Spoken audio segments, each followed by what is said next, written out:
குறிப்பா அது மிக அதிக அளவுல. சார் அப்புறமா நீங்க கூட அந்த பிராய்லர் கோழி கறியை பத்தி எழுதியிருந்தீங்க.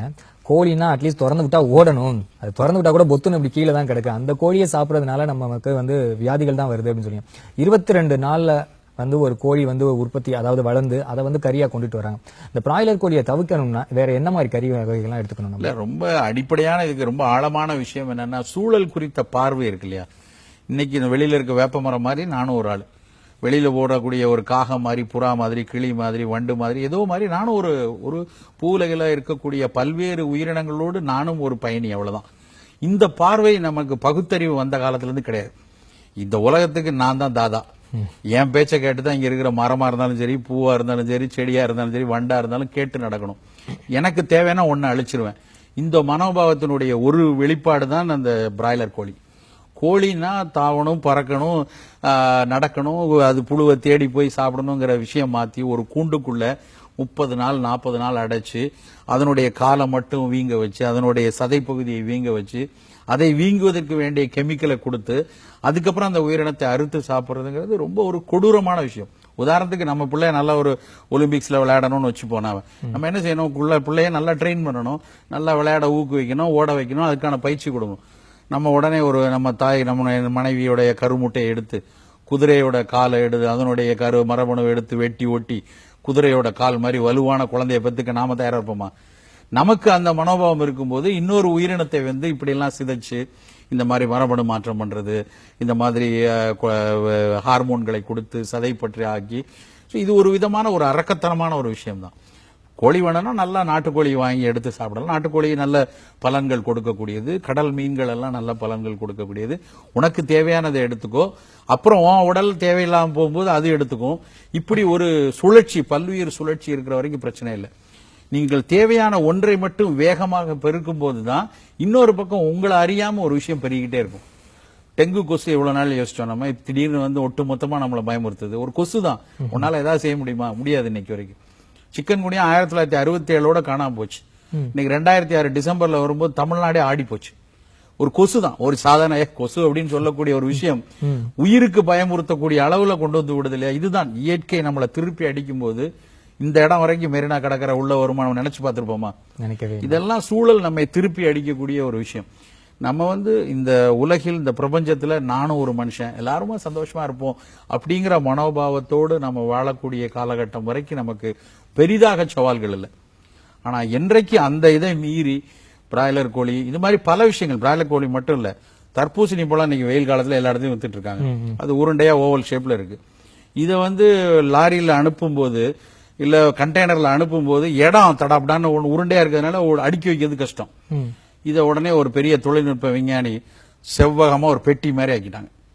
இப்ப அதை வந்து பாக்ஸா எடுக்கும்போது லாஜிஸ்டிக் காஸ்ட் குறையுது. 10 டன் கண்டெய்னர்ல 12 டன் இதை அடைக்க முடியும். சோ தர்பூசணியை அதுக்கேற்ற மாதிரி மாத்துறாங்க, வியாபாரம். தக்காளி பழம் கீழே விழுந்தா உடஞ்சு போயிடும், ஆனா கீழே விழுந்தா திரும்ப கைக்கு வர்ற மாதிரி ரப்பர் பால் மாதிரி சீன விஞ்ஞானி அதை மாத்திருக்காங்க. அதுக்கு ஒரு ஜீனை கொடுத்து, தவளையுடைய ஜீனை கொடுத்து தக்காளி பழத்தை அப்படி மாத்துறாங்க. தக்காளி பழம்னா நமக்கு வெட்டுனா உடையும். ஒரு சாலட் போடும்போது தக்காளியை வெட்டும் பொழுது சின்ன அப்படியே ஸ்லைஸா வரணும். ஸ்லைஸா வரணும்னா தோல் தடிச்சிருந்தா தான் ஸ்லைஸ் ஆகும். தோலை தடிக்க வைக்கிறதுக்காக உருவாக்குனதான் பெங்களூர் தக்காளி. இன்னைக்கு நாட்டு தக்காளின்னு கடையில கிடைக்கிறதுமே ஒரு வீரியம் ஊட்டுரகம் தான். சோ இப்படி பல விஷயங்களை எனக்கு என் ஊர் இது என்னோட தேவைக்கு நான் என்ன வேணாலும் மாத்துவேன். அது உயிரினமா இருந்தாலும் சரி, தாவரமா இருந்தாலும் சரி, இந்த மனோபாவத்தில் தான் நாம வந்து வேகமா போறோம். அயல்நாட்டு காய்கறிகளோட ஆதிக்கம் வந்து இன்னைக்கு நம்மளுடைய சமையலறையில வந்து அதிகமாயிடுச்சு. நம்ம நாட்டு காய்கறிகள் வந்து ரொம்ப கம்மியாயிடுச்சு. ஈவன் காய்கறிங்கிறதுக்கு கூட நீங்க டெஃபினேஷன் அழகா சொல்லியிருந்தீங்க. மிளகு என்றதுல இருந்தா மிளகாய், கறி அப்படின்னா மிளகு, கறினா மிளகு, காய்கறினா மிளகு சேர்த்து காயை சமைப்பது தான் காய்கறி. உங்க வீட்டுல என்ன காய்கறி அப்படின்னா மிளகு சேர்த்து ஒரு கத்திரிக்காய் தோட்டல் வச்சிருக்கீங்களா, மிளகு சேர்த்து புடலங்காய் செஞ்சீங்களாங்கிறது தான் காய்கறி. கரின்னா அதனுடைய வேறு மிளகு. மிளகாய் அப்படிங்கிறது சில்லியில இருந்து வந்துச்சு 16-17ஆம் நூற்றாண்டுல. அதனாலதான் பேர் சில்லி. சில்லி நாட்டுல இருந்து நம்ம ஊருக்கு வந்துச்சு.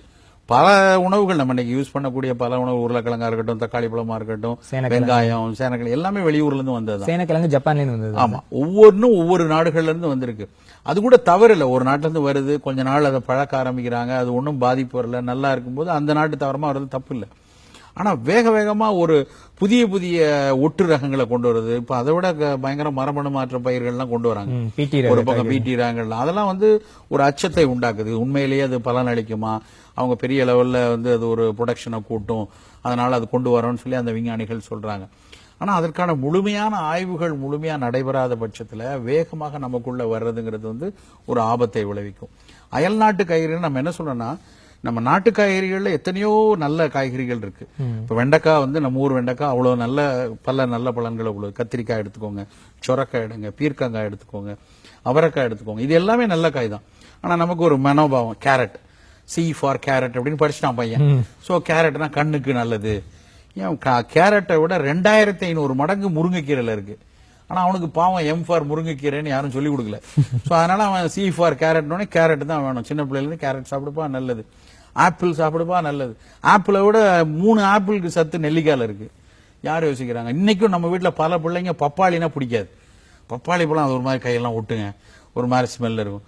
அதே போய் அப்படியே மடகாஸ்கர் ஆப்பிள், நியூசிலாந்துல இருந்து கிவி ஒட்டி வர்ற ஆப்பிள், அப்படியே அதுக்கு பாலிஷ் போட்டு அது மேல வேக்ஸ் தடவி ஸ்டிக்கர் ஒட்டி வர்றது, அதை விலை கூடுன ஆப்பிள்னு வாங்கிட்டு வந்து வீட்டுக்கு கொடுப்பாங்க.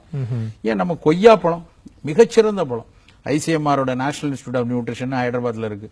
அத்தனை பழங்களையும் வந்து ஆராய்ச்சி செய்து எந்த பழம் மிகச்சிறந்த பழம், கலோரி அளவுல, உடல் நோய் எதிர்ப்பாற்றல் கொடுக்கறதுல, ஊக்கம் கொடுக்கறதுலன்னு அவங்க எல்லாம் கிளாசிஃபை பண்ணி பெஸ்ட் ஃப்ரூட்னு அவங்க கொடுத்தது சிவப்பு கொய்யா பழம். ஆனா நம்மால் போடாங்க கொய்யா அப்படிங்கிற மாதிரி அது ஒரு கெட்ட வார்த்தையாக சொல்லக்கூடிய அளவுல கொண்டு போயிட்டான். கொய்யா பழத்தை வந்து ஒரு அவலட்சமா, அது வந்து இன்னைக்கு வரைக்கும் கொய்யா பழம் வண்டியிலையும் வீதியிலையும் தானே போட்டு விற்கிறாங்க. அது என்னைக்காவது ஒரு ஏசி ரூம்ல சூப்பர் மார்க்கெட்ல வரல இல்ல. காரணம் வந்து கொய்யா வந்து ஒரு தரம் குறைந்த ஒரு சாமானியனுடைய, ஏன்னா நம்ம ஊர்ல வந்து சாமானியன் கொண்டு வந்தா அது வந்து சாதாரண விஷயமா தானே பார்க்கப்படும். அதே வந்து 250 ரூபா கொடுத்து கலிபோர்னியன் திராட்சை கொண்டு வரும். 1/4 கிலோ 250 ரூபா, 1000 ரூபாய் கிலோன்னு வாங்கிட்டு போவாங்க. ஆனா பன்னீர் திராட்சைன்னு திண்டுக்கல்ல உள்ள திராட்சை கீழே கிடக்கும். அந்த திண்டுக்கல்ல அந்த விதையோட இருக்கக்கூடிய திராட்சைக்கு இருக்கக்கூடிய பலன்ல கொஞ்சம் கூட கலிபோர்னியா திராட்சை கிடையாது. ஆனா யாரும் அது சொல்றதுக்கு இல்ல.